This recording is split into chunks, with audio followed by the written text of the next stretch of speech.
మన సినిమాని ఏ స్వీట్తో పోల్చి ఇలా ఉండబోతుంది అంటే మనకు ఒక గారె, పులిహోరే, అన్ని రకాల ఎలిమెంట్స్, షడ్రుచుల భోజనం అంటారు కదా. కామెడీలో ఆ ఫ్రెష్నెస్ ని how do you manage Anil గారు? ఆపరేషన్ లాంటిదే. అంత ఈజీగా ఎలా చేస్తారు అన్నది ఎవరికి ఈజీ అర్థం అని మీకు కాదు. అనిపిస్తుంది కానీ దాని వెనక most creative part of the day ఎప్పుడు అనిల్ గారు మీకు? మిడ్ నైట్, అర్ధరాత్ర? అంటే ఇన్ ద మార్నింగ్ అని కాదు కానీ నాకు ఎప్పుడు కూడా నాకు క్రియేటివ్ స్పేస్ అంటే నేను మూమెంట్ ఉండాలి. 40 ఫిల్మ్స్ కంటే పైగా తమిళ్లో చేసినటువంటి ఐశ్వర్య రాజేష్ గారిని కూడా మీరు ఆడిషన్ చేసి ఈ సినిమాకి సెలెక్ట్ చేశారు అని విన్నాము. వీటి గణేష్ ఉన్నారంటే నేను ఆయన బాడీ లాంగ్వేజ్ నాకు అర్థమైపోయింది. ఎవడరా మీరు, అది వచ్చేస్తుంది, నేను చెప్పగలను. ఐశ్వర్యకి ఏంటంటే తను ఏదో జోక్గా చెప్తుంది కానీ ఆడిషన్ లాగా కాదు. ఇప్పుడు ఉపేంద్ర లమ్హాన్ ఆయన ఉన్నారు, ఆయన యానిమల్లో చేశారు. యానిమల్లో చేసినప్పుడు ప్రెస్ మీట్ పెట్టి పెంట చేస్తా.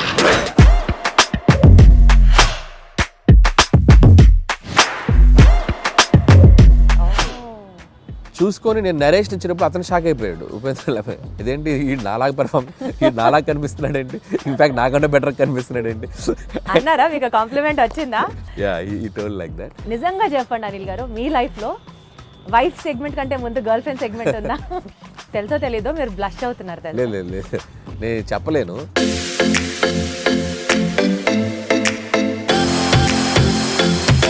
సీనియర్ లెవెల్ ఆఫ్ హీరోస్ ప్రస్తావన వచ్చింది కాబట్టి యాక్చువల్లీ ఇప్పుడు ఉన్న ట్రెండీ డైరెక్టర్స్లో మీరు కానీ, డైరెక్టర్ బాబీ గారు కానీ ఒక్క తరం హీరోస్తోనే ఎందుకు చేస్తున్నారు? Not with the latest and of the heroes.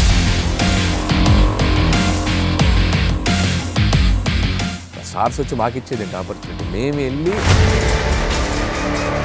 అది అలా పోనీ జరగట్లేదు. జరగాలంటే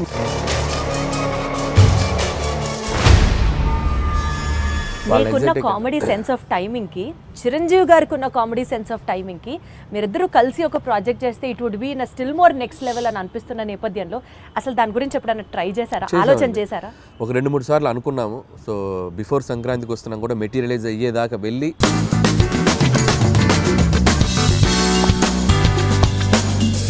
సోషల్ మీడియా మొత్తం గోదావరి గట్టు మీద సాంగ్స్ రీల్ అసలు మారం రోగిపోతుంది. That itself shows the cinema is like super success already before the release. ఈ క్రెడిట్ ఎవరికి ఇస్తారు? రమణ గోగుల ఇద్దరికి. గోదావరి గట్టు మీద రామసలకావే కోరింట కట్టుకున్న సందానావావే. సో ట్యూన్ లేకపోతే ఆ సాంగ్ లేదు, రమణ గోగుల గారు పాడకపోతే ఆ రీచ్ లేదు. కామెడీ సినిమాలు తీయడం చాలా ఈజీ కదా అని చెప్పి ఒక వర్స్ట్ అడ్వైజ్ మీకు ఎవరన్నా ఎప్పుడన్నా ఏమైనా ఇచ్చారా? ఇస్తే ఏంటి, ఎవరు? ఒకటి తీరా బాబు అంట. ఆడవాళ్ళకి మీ ముందు ఇంకో ఆడదాన్ని తిడితే ఎంత సంతోషమో కదా కదా. మాకైతే అది చాలా ఉంది. ఏముంది అంటే సంక్రాంతి పండుగ వస్తుంది అన్న దానికన్నా సంక్రాంతికి వస్తున్నారు అన్న టీమ్ ఇట్ సెల్ఫ్, ఆ సినిమా రిలీజ్ అవుతుంది అనడానికి బోలెడంత ఎక్సైట్మెంట్గా ఉంది. And as usual I have with me the one of our favourite directors Anil Ravipudi గారు. సంక్రాంతికి వస్తున్న టీమ్ అనిల్ రావుపూడి గారికి నమస్కారం. బాగున్నారా? నమస్తే Deepthi, how are you? Absolutely great, చక్కగా ఉన్నాను. మీరు ఎలా ఉన్నారు? సూపర్.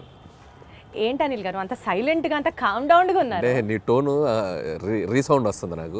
సో ఫస్ట్ నేను అది ఆ ఫ్రీక్వెన్సీకి ట్యూన్ అవ్వాలి కదా, అందుకని వెయిట్ చేస్తున్నా ఏ ఫ్రీక్వెన్సీలో ట్యూన్ అవుదాం. నేను ఫస్టే చెప్పాను కదా చాలా ఎక్సైటెడ్ గా ఉన్నామని చెప్పి. సో అదే టోన్ లో ఇలా మాట్లాడుతున్నా అన్నమాట. సో బేసికల్ గా సంక్రాంతి పండగ అంటే మనకి బోలెడు పిండి వంటలు గుర్తొస్తాయి కదా అనిల్ గారు. లైక్ ఫర్ ఎగ్జాంపుల్ జంతికలు, స్వీట్ పొంగల్, అరిసెలు, ఇవన్నీ మ్యాండేటరీ కదా. మీకు ఏది ఫేవరెట్? నాకు అరిసెలు అంటే ఇష్టం, కజ్జికాయలు అంటే ఇష్టం, సున్నుండలు అంటే ఇష్టం. బెల్లం సున్నుండలా, పంచదార? బెల్లం సున్నుండలు. పంచదార సున్నుండలు అసలు తిన్నా. బెల్లం సున్నుండలు అది మా అమ్మ చాలా బాగా చేస్తుంది, నెయ్యి వేసి నీట్గా కరెక్ట్ పోర్షన్స్లో చేస్తుంది. సో బెల్లం సున్నుండలు బాగా తింటాం. సో మన సినిమాని ఏ స్వీట్తో పోల్చి ఇలా ఉండబోతుంది సంక్రాంతికి వస్తే? అంటే మన సినిమాలో అన్నీ ఉంటాయి, ఒక్క స్వీట్తోనే పోల్చలేను. అంటే మనకు ఒక గారె, పులిహోరే అండ్ ఒక స్వీట్, ఒక దానికి కాంబినేషన్స్ ఉంటాయి కదా. సో అన్ని రకాల ఎలిమెంట్స్ కలిపి ఉంటుంది సంక్రాంతికి వస్తున్నాం. సో ఒక డిష్తో నేను ఒక పర్టికులర్ దీంతో నేను కంపేర్ చేయలేను కాబట్టి షడ్రుచుల భోజనం అంటారు కదా, సో అలా అనుకోండి. అన్ని ఎలిమెంట్స్, ఫుల్ మీల్స్, షడ్రుచుల భోజనం. పర్ఫెక్ట్. సో అసలు మామూలుగా F2 cinema was fun, F3 was super fun. ఇప్పుడు సంక్రాంతికి వస్తున్నాము would be still more a better fun అని అర్థం అవుతోంది బికాజ్ మీరు చేస్తున్న ప్రమోషన్స్ దగ్గర నుంచి చూసుకుంటూ వెళ్తే you have definitely taken comedy to a next level అన్నది అర్థమవుతుంది. కామెడీలో ఆ ఫ్రెష్నెస్ని how do you manage Anil garu? Comedy ఎప్పుడు ఏంటంటే సిచ్యువేషన్స్లోంచి పుట్టుతుంది కామెడీ. ఒక్కొక్కసారి క్యారెక్టరైజేషన్ నుంచి పుడుతుంది. అంటే ఒక మనిషి బిహేవియరు, ఒక మనిషి ఎలా మాట్లాడుతున్న దాంట్లో నుంచి పట్టుకోవాలి. Most toughest job. సో అది స్క్రిప్ట్ అనుకున్నప్పుడు ఆ స్క్రిప్ట్లో కామెడీ ఎలా పండించాలి, ఎలాంటి క్యారెక్టర్స్ డిజైన్ చేయాలి, అలాంటి సిచ్యువేషన్స్ పెడితే కామెడీ ఎక్కువ వర్కౌట్ అవుతుంది అని చెప్పి అనేది ఒక చిన్న దాన్ని ఏమంటారు, ఒక ఆపరేషన్ లాంటిదే. కరెక్ట్గా అన్ని మీ ఆపరేషన్ అంత ఈజీగా ఎలా చేస్తారు అన్నది ఎవరికి అర్థం మీకు అనిపిస్తుంది, కానీ దాని వెనక మేము తలలు బదులు కొట్టుకుంటాం, మా బుర్రలు బదులైపోతాయి. అంటే టీంతో మాట్లాడుతూ ఉంటాం. ఒక్కోసారి పండుద్ది సీన్, ఒక్కోసారి పండదు, బాగా రాలేదనుకుంటే ఇంకేదో కావాలని చెప్పి ఇక జనాలను నవ్వించడానికి ఎన్ని ఎఫర్ట్స్ పెట్టాలి, అన్ని ఎఫర్ట్స్ పెట్టాలి కదా. అది ప్రీ ప్రొడక్షన్లో జరుగుతుంది, స్క్రిప్ట్ రైటింగ్లో జరుగుతుంది. స్క్రిప్ట్ రైటింగ్లో ఒకటి, మళ్ళీ సినిమా ఎగ్జిక్యూషన్లో మళ్ళీ దాన్ని ఎలా మేకింగ్లోకి తీసుకురావాలి. It's like a long process. But నా వరకు నేను ఏంటంటే పర్సనల్గా బాగా ఎంజాయ్ చేస్తాను ఆ ఫేజ్ని. నాకు బేసిక్గా కామెడీ ఇష్టం కాబట్టి. అంటే మీరు ఎట్లా జనాల్లో చూసి దిస్ పర్టికులర్ క్యారెక్టర్ మనకు వర్కౌట్ అవుతుంది అని దాని మీద వర్కౌట్ చేస్తారా? 100% ఎక్కువగా అబ్జర్వేషన్ ఉంటుంది. సో మనుషుల్ని ఎక్కువగా అబ్జర్వ్ చేస్తాను. అబ్జర్వ్ చేసినప్పుడు దాంట్లో నుంచి వచ్చే బిహేవియర్స్ ఎక్కువ క్యాచ్ చేస్తాం. అవి మనం సృష్టించడానికి, అంటే ఇప్పుడు సినిమా అనేది ఒక ఇమాజినేటరీ వరల్డ్ కదా. సో మనం అన్ని పాత్రలు మనం సృష్టించాలి, ఒక ప్రపంచాన్నే క్రియేట్ చేయాలి. అది చిన్న సినిమా అవ్వండి, పెద్ద సినిమా అవ్వండి. సో ఆ క్రియేట్ చేసేటప్పుడు మన చుట్టూ ఉన్న పాత్రలు, మనం ఎక్కడో చూసిన పాత్రలు కొన్ని తగులుతూ ఉంటాయి. కామెడీకి అవి ఎక్కువ తగులుతాయి. సో అది most creative part of the day ఎప్పుడు అనిల్ గారు మీకు? మిడ్ నైటా, అర్ధరాత్ర, మధ్యాహ్నం పూట, తెల్లవారుజామున? When will it be?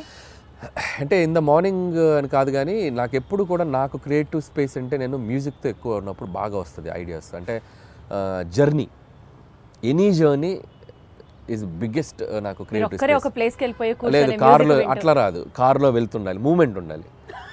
ఫ్లైట్లో ఉండొచ్చు, ట్రైన్ అవ్వచ్చు, బస్ అవ్వచ్చు. సో ఎనీ జర్నీ ఉంటే ఆ జర్నీలో నేచర్ అలా మూవ్ అవుతున్నప్పుడు ఆ సాంగ్స్ వింటున్నాం. సో అక్కడ నాకు కొద్దిగా ఐడియాస్ ఎక్కువ జనరేట్ అవుతాయి.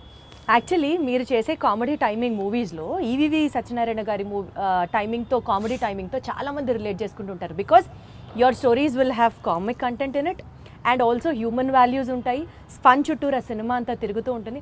ఇలాంటి కోరిలేషన్ మీకు ఎవరైనా ఎప్పుడన్నా చెప్పినప్పుడు would you feel great about itself? 100% it's the biggest compliment for me. And నేను ఇన్స్పైర్ అయిన డైరెక్టర్స్ వాళ్ళు. So always like Jandhyala garu and EVV గారు అండ్ ఎస్వి కృష్ణారెడ్డి గారు, ఈ ముగ్గురు డైరెక్టర్స్. సో 90sలో నేను చిన్నపిల్లగా ఉన్నప్పుడు వాళ్ళ సినిమాలు ఏవైతే, జంధ్యాల గారు రెండ్రెల్లారు, ఆనా పెళ్ళంట, చూపులు కలిసిన శుభవేళ, బావా పన్నీరు, అండ్ ఈవీవి గారు ఆలిబాబా విధంగా, జంబలగడి పంప, అప్పులప్పారావు, ఇవన్నీ నాకు ఇట్స్ లైక్ నేను యాక్షన్ సినిమాలు, హీరోల సినిమాలు ఎంత బాగా చూసేవాడినో VHS క్యాసెట్లు తెచ్చి వీళ్ళ సినిమాలు అన్నీ చూసేవాడిని. సో యాక్షన్ సినిమా థియేటర్లో ఒకసారి చూసేవాడిని, VHS క్యాసెట్లో వీళ్ళ సినిమాలు 1-10 సార్లు చూసేవాడిని. సో ఆ ఇంపాక్ట్ మీ మీద బాగా ఎక్కువ ఉంది. అంటే చూడటమే కాదు, ఆ సినిమాలో సీన్స్ ప్రాక్టీస్ చేసేవాడిని నేను వెళ్ళి.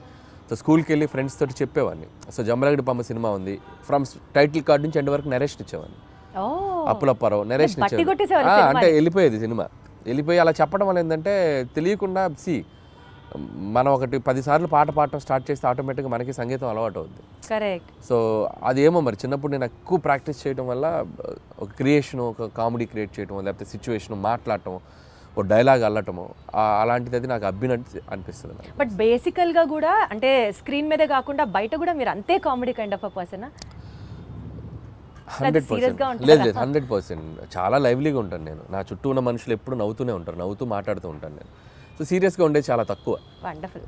అది బేసిక్గా నేచరే అంత. అది ఉండటం వల్లనేమో అది రిఫ్లెక్ట్ అవుతుంది సినిమాలో. మీరు దిల్ రాజు గారిని కిడ్నాప్ చేశారా, ఆయన మిమ్మల్ని క్యాప్చర్ చేశారా? మీరిద్దరి మధ్యలో బాండింగ్ ఎంత స్ట్రాంగ్ ఉందంటే మీరు ఆయన సినిమాలే చేస్తున్నారా? Any specific reason for that? అదేం లేదండి, కంఫర్ట్.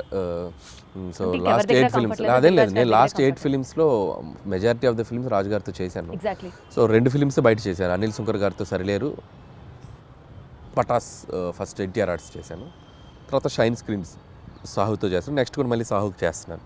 సో ఇప్పుడు ఐఎమ్ ఆల్టర్నేటివ్గా ఒకటి బయట చేస్తూ వస్తున్నాను. సో రాజుగారితో ఉండే ప్లస్ పాయింట్ ఏంటంటే ఇట్స్ లైక్ వాళ్ళతో జర్నీ ఉండడం వల్ల లైక్ ఫ్యామిలీ బాండింగ్ ఏర్పడిపోయింది. ఒక ఫ్యామిలీ బాండింగ్ వచ్చినప్పుడు ఏంటంటే నేను ఒక కనెక్ట్ అయితే నేను అంత త్వరగా వదిలిపెట్టే మనిషిని కాదు నేను. సో రియల్ లైఫ్లో అంతే. అండ్ ఎమోషనల్ కనెక్ట్ ఎక్కువ, ఒకరితో కంఫర్ట్ అంటే ఒక కనెక్షన్ వచ్చాక గబుక్కుని ఇంకొకరి దగ్గరికి వెళ్ళలేను నేను, ఓన్ చేసేసుకుంటాను. ఇప్పుడు మళ్ళీ సాహు ఉన్నాడు, షైన్ స్క్రీన్స్ కనెక్ట్ అయిపోయాడు. సో మళ్ళీ అతనితో సినిమాలు చేసి బాగా దిల్ రాజు గారితో కనెక్ట్ అయిన కాన్సిక్వెన్స్ ఏంటి? అంటే ఏం లేదు, పటాస్ సినిమాకి అండ్ ఈ స్టూడ్ ఫర్ మీ. సో అంటే ఎన్టీఆర్ ఆర్ట్స్ బ్యానర్లో చేసినప్పుడు ఆ సినిమా రిలీజ్కి ఆయన వచ్చి అన్ని ఏరియాస్ ఆయనే తీసుకొని కొనుక్కొని ఆయనే రిలీజ్ చేశారు film. So Pataas cinema so you always look up to him. Yeah. So ఇప్పుడు ఎన్టీఆర్ ఆర్ట్స్ నాకు ఎంత నిలబడిందో, సో కళ్యాణ్ రామ్ గారు సినిమా నా మీద డబ్బులు పెట్టి తీశారు. అదే సినిమాని మార్కెట్లోకి తీసుకెళ్ళిన వ్యక్తి, డిస్ట్రిబ్యూట్ చేసి ఆ సినిమాని అంతే విధంగా జనాల్లోకి తీసుకెళ్ళిన ప్రొడ్యూసర్ ఆయన. ప్రొడ్యూసర్ కూడా డిస్ట్రిబ్యూషన్ కూడా ఉంది కదా వాళ్ళకి. సో అక్కడ నుంచి బాగా ఎంకరేజ్ చేసేవాళ్ళు నన్ను. సో అక్కడ స్టార్ట్ అయింది జర్నీ. తర్వాత ఆల్మోస్ట్ 4-5 ఫిల్మ్స్ అక్కడే చేయటం. సో ఇప్పుడే భగవంత్ కేసరికి బయటకు వచ్చాను నేను. సరిలేరుకి ఒకటి బయట చేశాను, భగవంత్ కేసరికి మళ్ళీ షైన్ స్క్రీన్ చేయటం. మళ్ళీ నాకు షైన్ స్క్రీన్స్ కూడా సాహుతో అదే బాండింగ్ ఉంది ఇప్పుడు. సో సాహుతో కూడా ఫిల్మ్స్ చేస్తాను ఇప్పుడు మళ్ళీ నెక్స్ట్. గాట్ ఇట్ 40 ఫిల్మ్స్ కంటే పైగా తమిళ్లో చేసినటువంటి ఐశ్వర్య రాజేష్ గారిని కూడా మీరు ఆడిషన్ చేసి ఈ సినిమాకి సెలెక్ట్ చేశారు అని విన్నాము. అంటే you were so particular about the character, లేదా ఆవిడ చేయగలరా చేయలేరా అన్నట్ట మీకు డౌట్ ఉందా? అంటే ఆడిషన్ అని కాదు కానీ లుక్ టెస్ట్ చేసాం. లుక్ టెస్ట్ చేసినప్పుడు నా భయం ఏంటంటే ఐశ్వర్య రాజేష్ తెలుగు అమ్మాయి, అద్భుతమైన పెర్ఫార్మర్. సో ఒకసారి యాక్సెంట్ ఎలా పలుకుతుందో తెలుసుకుంటే, తన బాడీ లాంగ్వేజ్ నేను అడాప్ట్ చేసుకుంటే, నేను రాసేటప్పుడు నాకు ఇంకా ఈజీ అవుతుంది. సో నేను ఇప్పుడు వీటి గణేష్ ఉన్నారంటే నేను ఆయన బాడీ లాంగ్వేజ్ నాకు అర్థమైపోయింది. ఎవడరా మీరు, అది వచ్చేస్తుంది, నేను చెప్పగలను, మాడ్యులేట్ చేయగలను. సో అలా ఒక్కొక్క హీరో, ఇప్పుడు నరేష్ గారు ఉన్నారు, రాజేంద్ర ప్రసాద్ ఉన్నారు, ఒకసారి వాళ్ళతో నేను పట్టుకున్నానంటే నేను అది ఈజీ అవుద్ది నాకు రాయటానికి. సో ఐశ్వర్యకి ఏంటంటే తను ఏదో జోక్గా చెప్తుంది కానీ ఆడిషన్ లాగా కాదు, తన బాడీ లాంగ్వేజ్ తనది ఎలా ఉంటుందో నాకు రీడ్ అవ్వాలి ఇక్కడ మైండ్కి. సో అందుకని ఒక 2-3 డైలాగులు ఎలా చెప్తుంది, సారీ బా మీరు ట్రైలర్లో చూస్తారు కదా, లవ్ యూ బా, ఆ భావాన్ని ఎలా పలుకుతుంది, యాక్సెంట్ చెప్పగలుగుతుందా లేదా అనేది చూసుకున్నాం. సో బేసికల్గా మీరు మనుషుల్ని స్టడీ చేసేస్తారు, బాడీ లాంగ్వేజ్ని అర్థం చేసేసుకుంటారు. యూ హ్యావ్ దట్ అప్పుడు ఈజీ అవుతుంది.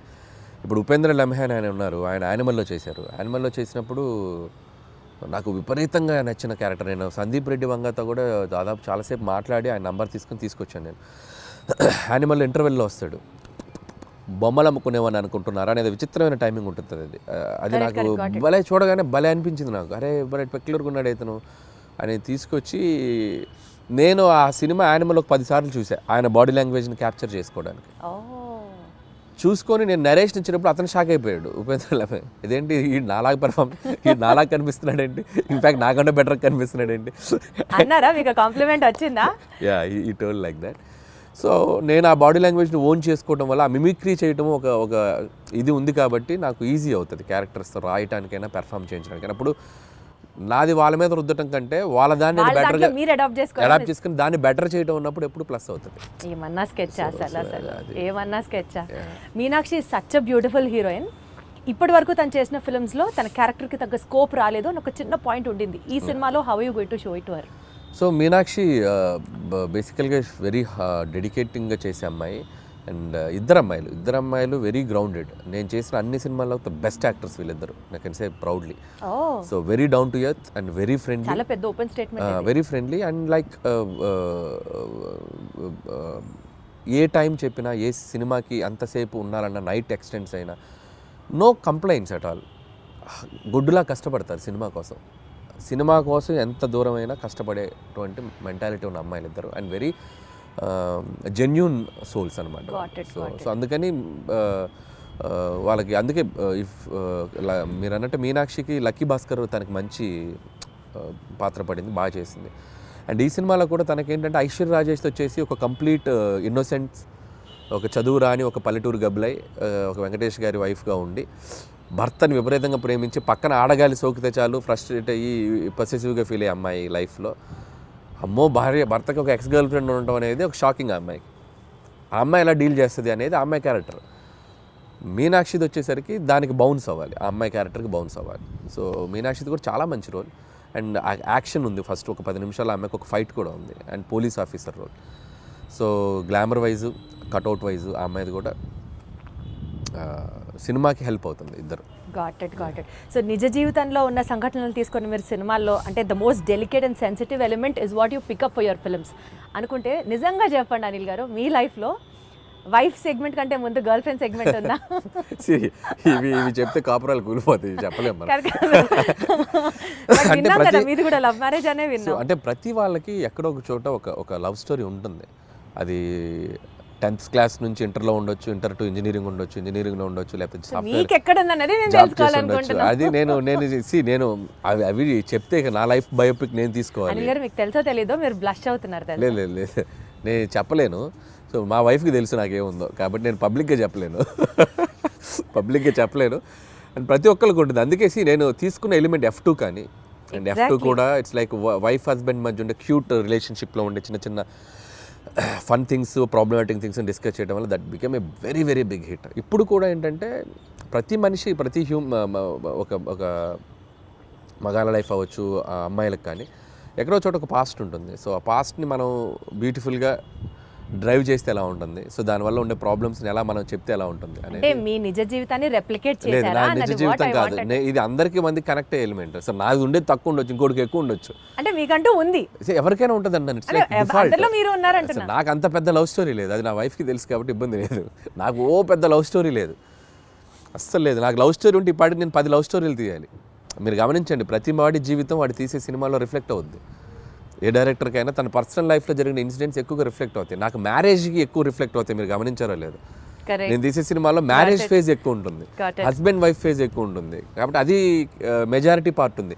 నాకు లవ్ స్టోరీ ఉంటే ఈ పార్ట్ నేను అద్భుతమైన లవ్ స్టోరీ తీయాలి నేను. మీకు అర్థమైందా?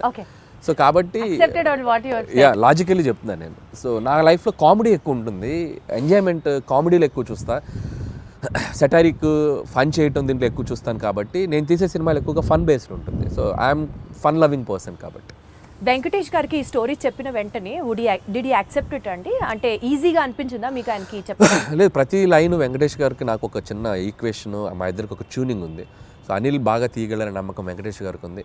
వెంకటేష్ గారు నన్ను బిలీవ్ చేస్తారో, ఆయనకి ఎలాగైనా ఒక పెద్ద హిట్ ఇవ్వాలనే ఒక కాన్ఫిడెన్స్ నాకు ఉంటుంది. బట్ ఈ ఆల్వేస్ లైక్ ఎంత ఫ్రెండ్లీగా ఉంటాడో అంతే గైడెన్స్ ఉంటుంది ఆయన నుంచి. సో ఎక్కడ కూడా స్క్రిప్ట్ ఎటువైపు వెళ్తున్నా కూడా అనిల్ అది చూసుకోమ్మా, ఇది చూసుకోమ్మా, ఇది చేయి, అది చేయి అని చెప్పి గైడెన్స్ బాగా చేస్తారు ఆయన. అలా అని వచ్చి నన్ను ఇన్సిస్ట్ చేయరు, ఇది పెట్టు అని ఇన్సిస్ట్ చేయరు. ఆ గైడెన్స్ ఎప్పుడు సీనియర్ యాక్టర్స్ బాలయ్యబాబు గారిని, వెంకటేష్ గారు కానీ, సో వాళ్ళ గైడెన్స్ అనేది ఇన్ని సినిమాలు చేశారు కాబట్టి వాళ్ళు చూడని స్క్రిప్ట్స్ కాదు, వాళ్ళు చూడని బ్లాక్ బాస్టర్స్ కాదు. సో అవి మనం కరెక్ట్గా ట్యాప్ చేయగలిగితే సినిమాలు ఇంకా నెక్స్ట్ లెవెల్కి వెళ్తాయి. సో ఆ గైడెన్స్ ఎప్పుడు ఉంటుంది. సీనియర్ లెవెల్ ఆఫ్ హీరోస్ ప్రస్తావన వచ్చింది కాబట్టి యాక్చువల్లీ ఇప్పుడు ఉన్న ట్రెండీ డైరెక్టర్స్లో మీరు కానీ, డైరెక్టర్ బాబీ గారు కానీ, లేకపోతే గోపిచంద్ మల్లిన్ గారు కానీ, మీరందరూ ఇప్పుడు కెరియర్ పీక్లో ఉన్న డైరెక్టర్స్ అని అనుకుంటే ఒక్క తరం హీరోస్తోనే ఎందుకు చేస్తున్నారు, not with the latest and of the heroes? Because వాళ్ళందరూ పాన్ ఇండియా మూవీస్ చేస్తూ బిజీగా ఉన్నారు, మనకు ఆపర్చునిటీ ఇవ్వలేదు అని ఎప్పుడైనా రిగ్రెట్స్ లాగా అనిపించింది? ఎందుకు రిగ్రెట్? హ్యాపీగా వాళ్ళు పాన్ ఇండియా రేంజ్కి వెళ్ళి తెలుగు మార్కెట్ని పెంచి వాళ్ళు బిజీగా ఉండి ఫుల్ టాలీవుడ్ కలెక్షన్స్ అంటే చేయొచ్చు కదండి. వాళ్ళు ఇవ్వాల్సింది కాదుగా, మేము వాళ్ళని ఎగ్జైట్ అయ్యే కంటెంట్ చెప్పాలి. వైస్ వర్సా, స్టార్స్ వచ్చి మాకు ఇచ్చేది ఏంటి ఆపర్చునిటీ? మేము వెళ్ళి వాళ్ళని ఎగ్జైట్ చేయాలి. అదే అలా పోనీ జరగాలంటే మేము వెళ్ళి ఎఫర్ట్స్ పెట్టి ఒక కథ, ఇప్పుడు స్కేల్ పెరిగింది, స్పాన్ పెరిగింది. సో అంత స్పాన్ స్కేల్ మేము వెళ్ళి కథలు రాయాలి. నేను ఆ కథ రాసి వెళ్తే అద్భుతం. ఇప్పుడు ఎన్టీఆర్ గారు నాకు బాగా తెలుసు. టు బీ హానెస్ట్, తారక్ గారితో నేను ఒక 2-3 సినిమాలు చేయాలని దగ్గర దాకా వెళ్ళి మెటీరియలైజ్ అవ్వలేదు. సో నేనంటే ఇష్టం ఆయనకు బాగా. వాళ్ళని ఎగ్జైట్ చేయాలి మేము వెళ్ళి. సో ఆ ఎగ్జైట్ చేసే కథలు దొరికినప్పుడు ఆబ్వియస్గా చేస్తారు. మహేష్ గారితో చేశాను నేను. సర్లే, నీకు ఒక బిగ్గెస్ట్ హిట్ కదా మహేష్ గారితో. బట్ ఇప్పుడు మళ్ళీ అలాంటి కథలు చేయలేము మహేష్ గారితో. వాళ్ళు ఏంటంటే ఇప్పుడు వాళ్ళు నెక్స్ట్ లెవెల్కి వెళ్ళిపోతున్నారు. సో మార్కెట్ పెరిగినప్పుడు, సో మల్టీ లాంగ్వేజ్, అన్ని లాంగ్వేజ్లకి సరిపడా నేషన్ వైడ్ తీయాలంటే దానికి తగ్గ కంటెంట్, దానికి తగ్గ స్కేల్, దానికి తగ్గ వరల్డ్ క్రియేట్ చేయాలి. సో అనుకుంటే చేయొచ్చు. But as of now we're comfortable this అని నేను అనుకుంటున్నాను. నేను ఈ ఫేజ్లో నాకు ఇది చాలా బాగుంది. ఖచ్చితంగా ఒక 3-4 ఏళ్ళ తర్వాత, 2-3 ఏళ్ళ తర్వాత ఖచ్చితంగా ఎప్పుడొకప్పుడు ప్లాన్ ఉంది, చేయాలిగా. అందరు హీరోలతో చేయాలిగా, ఖచ్చితంగా చేయాలి. చేస్తాం, డెఫినెట్గా చేస్తాం. మనకు అద్భుతమైన హీరోలు ఉన్నారు మార్కెట్లో. మీకున్న కామెడీ సెన్స్ ఆఫ్ టైమింగ్కి, చిరంజీవి గారికి ఉన్న కామెడీ సెన్స్ ఆఫ్ టైమింగ్కి మీరిద్దరూ కలిసి ఒక ప్రాజెక్ట్ చేస్తే it would be in still more next level అని అనిపిస్తున్న నేపథ్యంలో అసలు దాని గురించి ఎప్పుడైనా ట్రై చేశారా, ఆలోచన చేశారా? ఒక 2-3 సార్లు అనుకున్నాము. సో బిఫోర్ సంక్రాంతికి వస్తున్నాం కూడా మెటీరియలైజ్ అయ్యేదాకా వెళ్ళి మెటీరియలైజ్ అవ్వలేదు డ్యూ టు కొన్ని ప్రాక్టికల్ ప్రాబ్లమ్స్ వల్ల. హోప్ సో కమింగ్ సూన్ అలాంటి ఒక ఎగ్జైట్మెంట్ థింగ్ జరిగే అవకాశం ఉంది. సో అది too early to tell. So Chiranjeevi గారితో చేయాలని నాకు ఉంది. But still it is on the track అని అయితే అర్థమవుతుంది. ట్రాక్లో ఉంది, బట్ కన్ఫర్మేషన్ మనం ఇప్పుడే చెప్పలేము. ఎందుకంటే ఇన్ ద సెన్స్ అన్ని సెట్ చేసుకుని నాకు చెప్తే బాగుంటుంది. సో ముందే చెప్పడం వల్ల ఏంటంటే నేను కథ లేకుండా, కథ పూర్తిగా హీరోకి గారికి చెప్పకుండా, ఏ ఎగ్జైట్మెంట్ లేకుండా ఇది ఉంది అని నేను చెప్పలేను.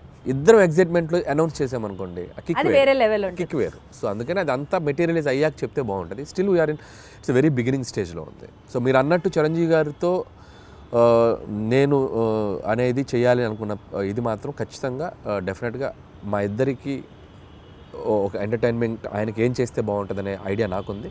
అలాగే చిరంజీవి గారితో ఏం చేయాలి అనేది కూడా ఒక క్లియర్ పిక్చర్ ఉంది. సో డెఫినెట్గా it will be like wonderful. మీకంటూ ఫోకస్ ఆ విజన్ ఉంది కాబట్టి డెఫినెట్లీ అది ఎగ్జిక్యూట్ అవుతుంది వెరీ సూన్.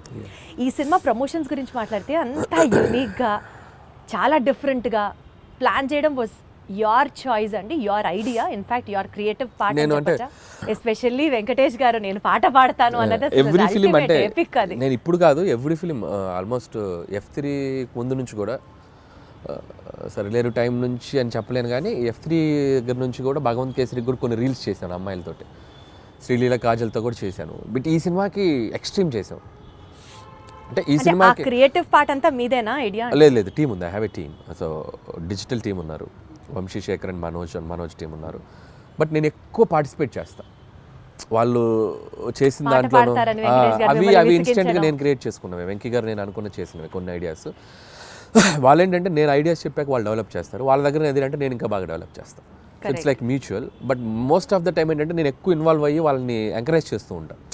ఇలా చేసుకొని రండి, ఇలా అనుకోండి, ఇలా చేయండి. వాళ్ళు అంతే, అబ్బా అన్న సూపర్ అన్న, ఇది అదిరిపోయిందని ఇచ్చేద్దాం అని చెప్పి వాళ్ళు లైక్ ఇప్పుడు క్యాప్టెన్ ఉంటే ఎలా ఉంటుంది టీంలో, ప్లేయర్స్కి క్యాప్టెన్ ఒక ఎలా ఉంటుంది, అలా క్యాప్టెన్గా నేను వాళ్ళని మోటివేషన్ కానీ వాళ్ళని డ్రైవ్ చేయడం కానీ బాగా చేస్తుంటాను. కాబట్టి వాళ్ళు ఇంకా ఎక్కువ బాగా కష్టపడి పని చేస్తారు. సోషల్ మీడియా మొత్తం గోదావరి గట్టు మీద సాంగ్స్ రీల్ అసలు మారం రోగిపోతుంది. That itself shows the cinema is like super success already before the release.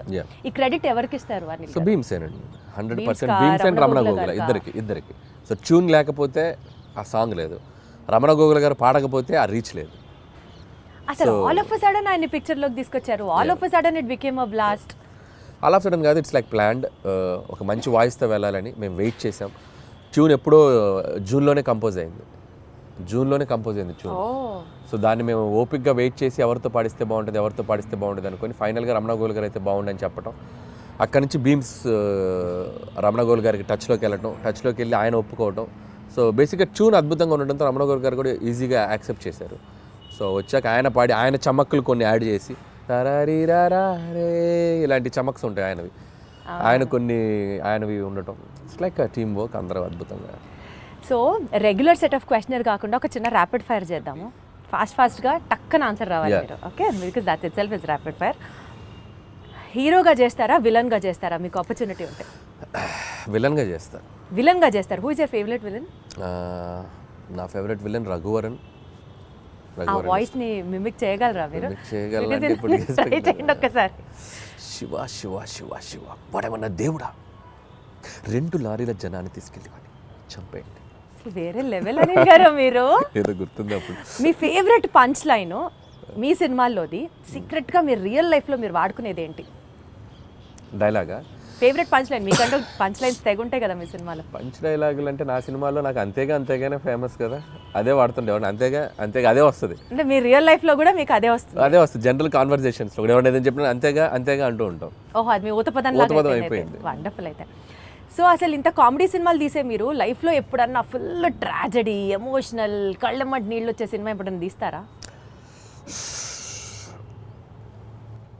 తీయలేను. అంత ఆలోచించారేంటంటే? అంటే తీద్దామా అని అక్కడ దాకా వెళ్ళా, తీయలేని అనిపించింది, మళ్ళీ వచ్చా, తీయలేనని చెప్పా. మీరు మీ సినిమాల్లో ఏదన్నా ఒక రోల్ యాక్ట్ చేయాలి అని అనుకుంటే మీకు మీరు ఏ రోల్ డైరెక్ట్ చేసుకుంటారు? నా సినిమాలో రోలా? నాకు ఏమన్నా అన్ని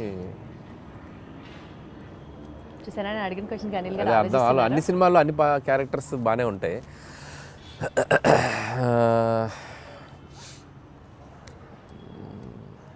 అంత ఆలోచించద్దు అనిల్ గారు. చూస్తాను ఏదైనా మంచిది, ఏదో మరి నా గురించి చెప్పుకోవాలి కదా, నన్ను పెట్టారు మీరు, ఏదైనా చెప్తే చెప్పచ్చు, నేను చేయాలని చెప్పారు కదా. అంటే ఒక్కసారి నాకే సభాష్ అనిపిస్తుంది, ఇంత ఆలోచించి ఎలాగో క్వశ్చన్ అడిగానా అని. నాకు F2లో ఏదైనా ఉన్నాయా?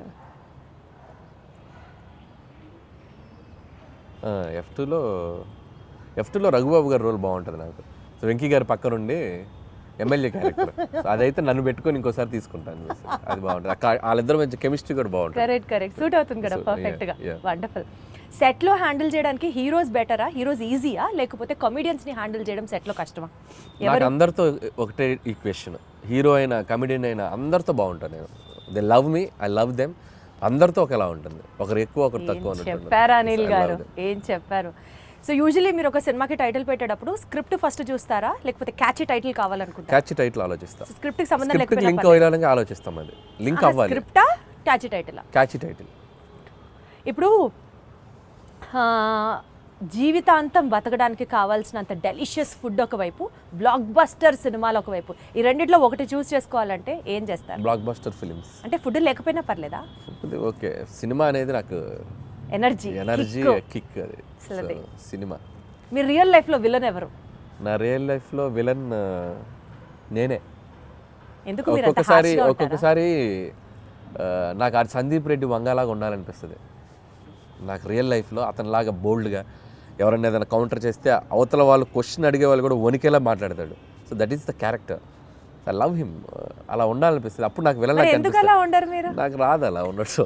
అందుకని బట్ మీకు ఆయన ఇష్టం కదా. ఇప్పుడు సందీప్ని ఎవరైనా కమెంట్ ఆయన చేశారు, అలా సినిమాలు సందీప్ని ఎవరైనా కమెంట్ చేశారనుకో భయపడిపోతారు, కమెంట్ చేయలేరు సందీప్ని. ఎందుకంటే అంతకంటే కౌంటర్ సెటైరో కౌంటర్ వేస్తాడు ఆయన. సో అది మనకు రాదు. అందుకని అనిపిస్తుంది ఒక్కోసారి, బా నీకు నువ్వే విలన్ రా, నువ్వు అలా ఉండలేవు అనిపిస్తుంది. సో డెఫినెట్లీ ఈ ఫీలింగ్తో మీరు తర్వాత అలాంటి క్యారెక్టర్ని ఇంబైబ్ చేసుకుంటారేమో అనిపిస్తుంది. చూద్దాం, బట్ నా వల్ల కాదు. బేసిక్గా నా నేచర్, నేను అలా ఉండలేను. ఇప్పుడు మీకు ఒక సూపర్ పవర్ ఉందనుకోండి, మీ గురించి గాసిప్ చేసుకునే వాళ్ళ దగ్గరికి వెళ్ళి వినాలనిపిస్తుందా మీకు? లేకపోతే పాస్ట్లోకి వెళ్ళి ఏదైనా ఒక సీన్ని రీమేక్ చేసి బెటర్ చేయాలి అని అంటే వుడ్ యూ డూ దాట్? ఈ రెండిట్లో ఏం చేస్తారు? గాసిపింగ్ వినాలనిపిస్తుంది నాకు.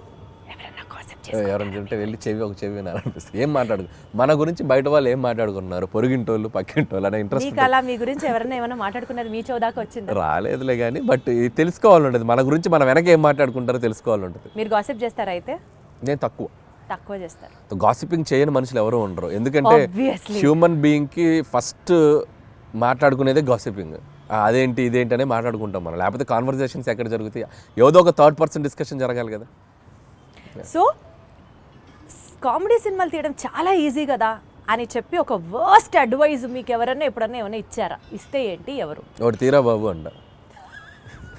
ఎవరైనా ఇస్తే సరే బాబు. మీకు ఎవరైనా ఇచ్చారా? నాకు ఎవరు ఇవ్వలేదు పాపం. కామెడీ సినిమాలు తీయటం ఈజీ అని ఎవరు అనలేదు, కానీ తీయడం చాలా కష్టం. అలా ఎవరైనా తీయమని మీరు అన్నట్టు అంటే మాత్రం ఒకటి తీసి చూపించు బాబు అంటే నేను అంతే అంతే కదా, ఒకటి తీసి చూపించు బాబు, ఒకసారి నవ్వించు బాబు, నవ్వించు బాబు. నవ్వించడం చాలా కష్టం అండి. And you are an expertise in it చెప్పాలి అని అంటే.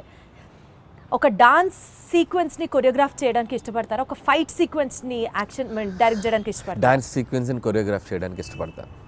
Dance sequence and choreograph. అదే డాన్స్ సీక్వెన్స్ ని కొరియోగ్రాఫ్ చేయడానికి ఇష్టపడతా. మీరు రీసెంట్ గా ఒక డాన్స్ చేశారు బ్లాక్ బ్లేజర్ వేసుకొని. సోషల్ మీడియాలో కింద కామెంట్స్ మీరు చూసారో చూడలేదో, hero material hero material hero ఈ మధ్య మెటీరియల్. చాలా మంది అంటున్నారు అలా సోషల్ మీడియాలో, బాగానే అంటున్నారు కానీ బట్ ఇప్పట్లో మనకు ఆలోచన లేదు. బట్ ఆ వైబ్ ఎంజాయ్ చేస్తున్నా ఆఫ్లైన్లో. ఇప్పుడు సో టీవీకి వెళ్ళినా ఎక్కడికి వెళ్ళినా సరదాగా డాన్సులు చేస్తూ I'm capturing my age, I'm capturing my look in the library పెట్టుకుంటున్నానుగా. సో ఒక 10 ఏళ్ళ తర్వాత వెనక్కి తిరిగి చూసుకుంటే, సో వేసుకోవాల్సిన సూట్లు, వేసుకోవాల్సిన హెయిర్ స్టైల్స్ అన్నీ క్యాప్చర్ చేసి యూట్యూబ్లో పడేస్తున్నా. ఇంకా నేను హీరోగా చేయాల్సిన పనేముంది? అసలు ఇక్కడ రిగ్రెట్స్ లేకుండా లేదు కదా. Every moment. సో ఆ ఫీలింగ్ కూడా లేకుండా నాకు నేను ఇలా కనిపించామరా మనం బాగానే ఉన్నాం కదా అనిపించుకోవడానికి అన్ని వేషాలు వేసేసాం. ఇంకేంటి, అట్లా కాదు, జెన్యున్ గానే జనాలు నిజంగా అంటున్నారు hero material hero it's material. Not my cup of tea. Because you also dance so good అండి. అదే అంటే దానికి హీరో అవ్వాల్సిన పనేం లేదు. సో ఏదైనా మంచి ఫ్యూచర్లో ఆఫ్టర్ 6-7 years ఏదైనా క్యారెక్టర్ ఆర్టిస్ట్ యాక్టర్గా చేయాలని ఉంది నాకు. హీరో అనేది ఇట్స్ లైక్ చేస్తారన్నమాట. యాక్టింగ్ చేస్తాను చాలాసార్లు చెప్పాను. I'll become an actor but not like a hero. Hero అని it's like a big responsibility. So చాలామంది ప్రొడ్యూసర్స్ అందరి అంటే ఒక మార్కెట్ని నువ్వు నిలబెట్టాల్సిన బాధ్యత ఉంటుంది హీరో మీద. అంత బాధ్యత నేను పెట్టుకోను. It's like too heavy for me. Actor అనుకోండి, పెయిడ్ హాలిడే, వెళ్ళిపోయి క్యారవాన్లో కూర్చోండి, సరదాగా ఆ రోజు ఎంజాయ్ చేసి వచ్చేయచ్చు. మన మీద ఏం బరువు బాధ్యతలు ఉండవు కదా, అంతే కదా. సో మీ ఫేవరెట్ కో స్టార్ ఎవరు? నా ఫేవరెట్ కోస్టార్ అంటే నేను యాక్టర్ని అయితే కోస్టార్ అని చెప్పగలను. నా ఉద్దేశం ఏంటంటే పనిచేసిన వాళ్ళు వెంకటేష్ గారు యాజ్ ఆఫ్ నౌ. ఇప్పుడు ఈ సినిమాకి ఇప్పుడు బాలకృష్ణ గారితో పనిచేసినప్పుడు బాలకృష్ణ గారు. సచ్ ఎ డిప్లొమాటిక్ ఆన్సర్ ఇది. నేను అలాగే పనిచేస్తాను, టు బి హానెస్ట్ అలాగే పనిచేస్తాను. నేను పనిచేసి వన్ ఫేవరెట్ అన్నట్టుంటారు కదా, ఆల్ టైమ్ ఫేవరెట్ అన్నట్టుంటారు కదా. ఆల్ టైమ్ ఫేవరెట్ అంటే నాకు ప్రతి యాక్టర్తోనూ all best moments I have. Even Ravi Teja గారితో అలాగే బెస్ట్ మూమెంట్స్, కళ్యాణ్ రామ్ గారి దగ్గర నుంచి. నేను డిప్లొమాటిక్ అని చెప్పట్లేదు, ఎవ్రీ వన్ ఇప్పటికీ నాతో అంతే ఫ్రెండ్లీ వైబ్లో ఉంటారు. సో ఎవరిని నేను సైడ్ చేయలేను. Got it. ఆల్ స్టార్స్ నాతో పనిచేసిన, ఈవెన్ మహేష్ బాబు గారు స్టిల్ ఆయన ఒక 20-25 మినిట్స్ మాట్లాడుకుంటాం ఫోన్లో, ఎప్పుడు కాల్ చేసిన, ఆయన ఎప్పుడు ఫ్రీ ఉన్నప్పుడు కాల్ చేసిన అదే వైబ్ ఉంటుంది. సో నేను వెంకటేష్ గారిని కలిసినప్పుడు అదే, బాలయ్య బాబు గారు ఇప్పుడు ఏదన్నా కూడా ఫోన్లో సో మాట్లాడతారు. పాయింట్ ఏంటంటే అల్టిమేట్ గా everybody loves you so much. Everybody loves you at same amount of love వస్తుంది నాకు. సో నేను అంతే ఇస్తున్నాను, నాకు అంతే వస్తుంది. కాబట్టి నేను ఎవరిని తక్కువ చేయలేను. సపోజ్ మీరు ఒక డెజర్టెడ్ ఐలాండ్లో ఉన్నారు, రొమాంటిక్ స్టోరీ రాస్తారా, కామెడీ స్టోరీ రాస్తారా? డెజర్టెడ్ ఐలాండ్లో ఎవ్వరు లేరు, ప్రశాంతంగా ఉన్నారు, such a key note on your script. So కామెడీయే వస్తుంది అక్కడ. అక్కడ కూడా నా కామెడీ. కష్టాలు తెలుసుకుంటూ నా మీద నాకు జోకులు వేసుకోవడం తప్ప, నేను బతకాలంటే నాకు నేను ఎనర్జీ ఇచ్చుకోవాలి కదా. అమ్మో, దీంట్లో చాలా డెప్త్ ఉంది అనిపిస్తుంది ఏంటి అనిల్ గారు? అంతే కదా మరి. లైఫ్లో ఎప్పుడు మనం స్ట్రగుల్లో ఉన్నప్పుడు just crack joke on your self అంతే. మనల్ని మనం లైట్ చేసుకుంటేనే మన స్ట్రగుల్ నుంచి బయటకు రాగలం. అసలు మీరు స్ట్రగుల్లో ఉన్నారా అన్నది ఇక్కడ పాయింట్. ఇప్పుడు అందరికీ మీరు అన్న వచ్చే point. సిచ్యువేషన్లో అంటే ఒక డెజర్టెడ్ ఐలాండ్ అంటే ఎవరు లేకపోతే అది బిగ్గెస్ట్ స్ట్రగుల్ కదా. ఒక మనిషి ఒంటరిగా బతకడం అన్నంత స్ట్రగుల్ ప్రపంచంలో ఎవరికి ఉంటుంది? నువ్వు ఉండు ఒక ఒంటరిగా ఒక 2 రోజులు ఉండి ఎవరు లేకపోతే. డెజర్టెడ్ ఐలాండ్ కాదు, నువ్వు స్వర్గంలో అయినా పెట్టు, నువ్వు వెళ్ళి హెవెన్లో పెట్టు, ఒక్కడే బతుకు హెవెన్లో 2 రోజులు, బొక్కలో హెవెన్ అని చెప్పి వచ్చేస్తాను. అంతే కదా. Wonderful. So coming back to the movie thing, 10th game changer release అవుతుంది, 12th డాకు మహారాజ్ రిలీజ్ అవుతుంది, అండ్ 14th సంక్రాంతికి వస్తున్నాం రిలీజ్ అవుతుంది. టెన్షన్ ఉందా ఈ కాంపిటీషన్లో ఎలా పర్ఫామ్ చేస్తాము అని? సో టెన్షన్ లేదు. జనాలు డబ్బుల్ని దాచుకొని మరి why they have to see సంక్రాంతికి వస్తున్నాం. సో ఆల్రెడీ మేము ఆడియన్స్కి ఏం చేస్తున్నాము, ఏం చూపించబోతున్నాం అనేది క్లియర్గా చెప్పేసాం. సో మా ఆడియన్స్ మాకు రావడానికి సిద్ధంగా ఉన్నారనే నమ్మకం ఉంది. సో అలాగే మిగతా సినిమాలకు కూడా దేర్ సెట్ ఆఫ్ ఆడియన్స్ వాళ్ళకున్న. రామ్ చరణ్ గారి గ్లోబల్ స్టార్, ఆయనకున్న ఇమేజ్, ఆయనకున్న స్టార్డమ్, ఫ్యాన్ ఫాలోయింగ్, ఈ హ్యావ్ హిస్ ఓన్ స్ట్రెంగ్త్. అలాగే బాలయ్య బాబు గారు కంప్లీట్ మాస్ యుఫోరియా ఉన్న హీరో. సో ఆయన సెట్ ఆఫ్ ఆడియన్స్ ఆయనకున్నారు. మాది ఒక బుల్లి మార్కెట్, మా గోల్లో మేము ఉన్నాం కాబట్టి సో భయం లేదు. అండ్ సంక్రాంతి నాకు ఇది 3వ సంక్రాంతి. సో ప్రతి సంక్రాంతికి ఒక కాంపిటీషన్ ఉంటుంది. సో నా వరకు నేను సర్వే అవుతూనే వస్తున్నాను. సో 2 సంక్రాంతులు కూడా బీభత్సంగా ఆడిన 2 సినిమాలు. సో ఈసారి కూడా ఒక సేఫ్ బెట్లోనే ఉన్నానని అనిపిస్తుంది. ఆ 2 సినిమాలు కూడా అద్భుతంగా ఆడాలి, నా సినిమా కూడా బాగా ఆడాలి. Super duper. Very diplomatic answer, but still you wanted, but still everyone wants, whole industry wants that. Absolutely. అందరం బాగుండాలి, అందులో మేము ఉండాలి అన్నట్టు. So good luck to you Anil garu, more power to you, super power to you. ఈ సినిమా super success అవ్వాలని కోరుకుంటున్నాను. All the very best.